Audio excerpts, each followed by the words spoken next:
It's been about a year and a half since we showed anything from The Last of Us Part 2. In that time, we've really been kind of like heads down, quiet, because we want to make sure we have the proper time to do this game justice.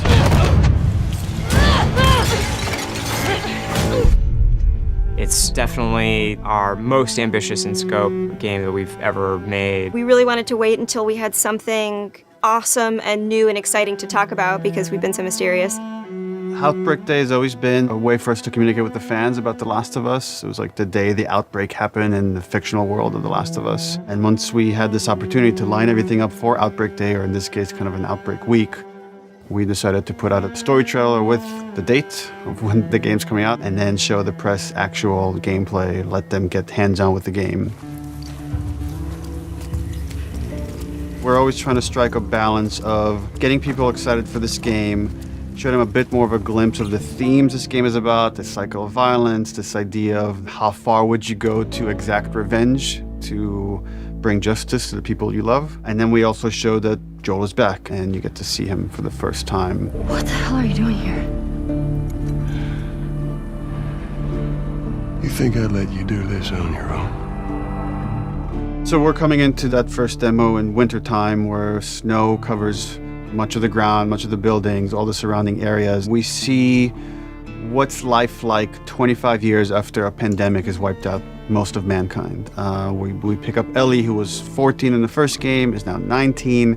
She's living in the city, Jackson. Which is where Ellie and Joel have been living for the past 4 years in this sweet settlement. What we come upon is their regular day-to-day life. We're coming in on Ellie and Dina, her best friend, patrolling the outskirts of Jackson, looking for infected to clear out to keep the area safe. Ellie and Dina at this point have been friends for several years, but there's been underlying romance between these two characters. From the demo we put at E3, where you saw this festival and this dance, and these two characters kissed for the first time, this demo takes place the day after.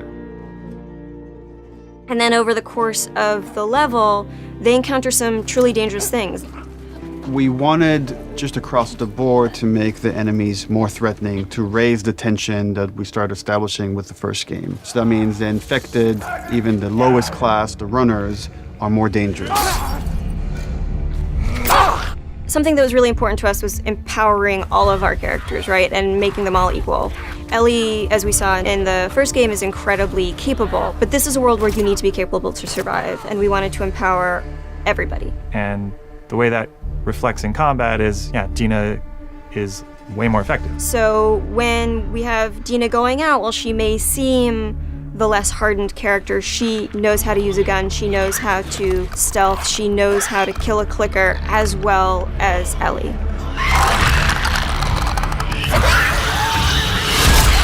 When we were looking to expand on The Last of Us 1 to The Last of Us 2, one of the things that jumped out as being an avenue that was really worth exploring was traversal. Ellie is so much more agile, kind of more athletic, that it seemed like we should really pursue this whole avenue of gameplay. Introducing like a real jump, like a real arcing jump, has allowed us to make for much more interesting puzzles, more interesting vertical environments, and can frequently integrate well into combat setups as well. She's able to move quickly in a lot of different ways. She can dodge attacks. She can squeeze through, we call them squeeze-throughs. Oh, looks like I could fit through that. Oh, I can fit through that, that's cool.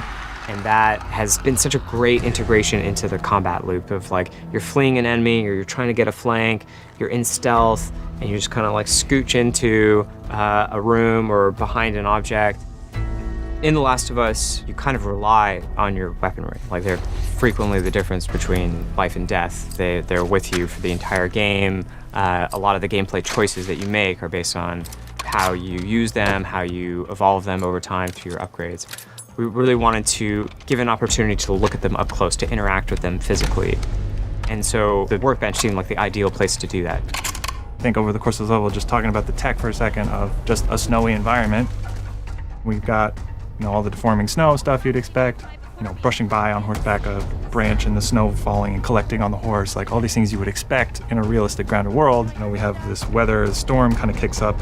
Over the course of the level, it goes from more of a clear day into a blizzard. It's all just to build this tension of, the mess that they got themselves into. Can they make it safely out? Dina, where are you? Eventually, they end up in this old abandoned library, and it's in this moment where Dina really pokes and wants to get the ball rolling on this flirtation, wants to bring down Ellie's walls. And they kind of reveal to each other how much they like each other. You're infuriating. Have you met you? And then we have a second demo that the press played that's like much later in this story where Ellie has started going down this road of revenge. She finds herself in Seattle, pitted against this group that controls the city. Called the WLF. They're kind of a little bit like a militia that has taken over the town, and they have a very zero tolerance policy on people who are not from Seattle, kind of intruding on their space.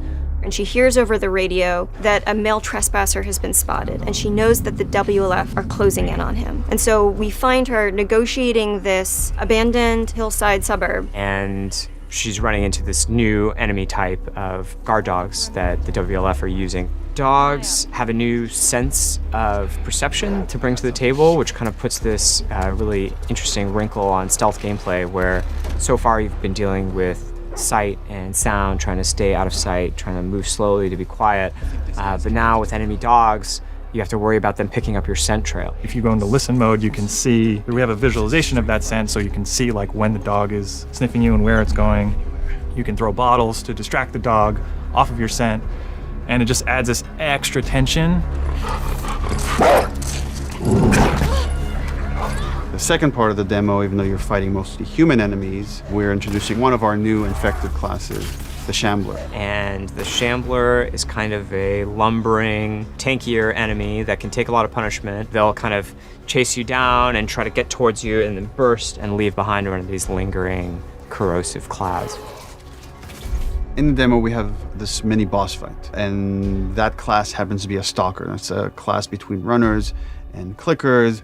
It's a class that can hide and run away, and we wanted to do a lot more with them in this game. And because we have this evade mechanic, you can kind of go toe-to-toe with someone, and we can have these boss fights that we weren't able to have before. So you guys can go back and forth and exchange combos and evade each other and slam each other onto like desks, and we can now render all these physics objects, and it's all done in service of just grounding you more in this world, making you more immersed in this fight and feel like Ellie's barely surviving by the edge of her abilities.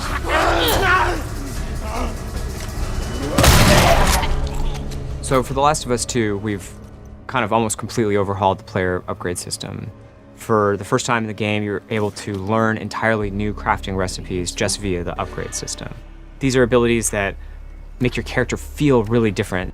You are really able to pursue the playstyle of your choice and kind of make the Ellie that you're playing your individual Ellie. We designed the whole experience to be something where it's a balanced stealth experience where you have a lot of tools to escape, you have a lot of tools to evade, you can entirely stealth past everyone. Got something. We'll look into it. And then the other big thing we did to immerse the player is make the human enemies much more threatening. They communicate a lot more between each other. Their AI is much more sophisticated. We rewrote most of the systems for this game. So much of this game is a conversation about the cycle of violence and how do we make violence feel impactful to the player. You can't stop this.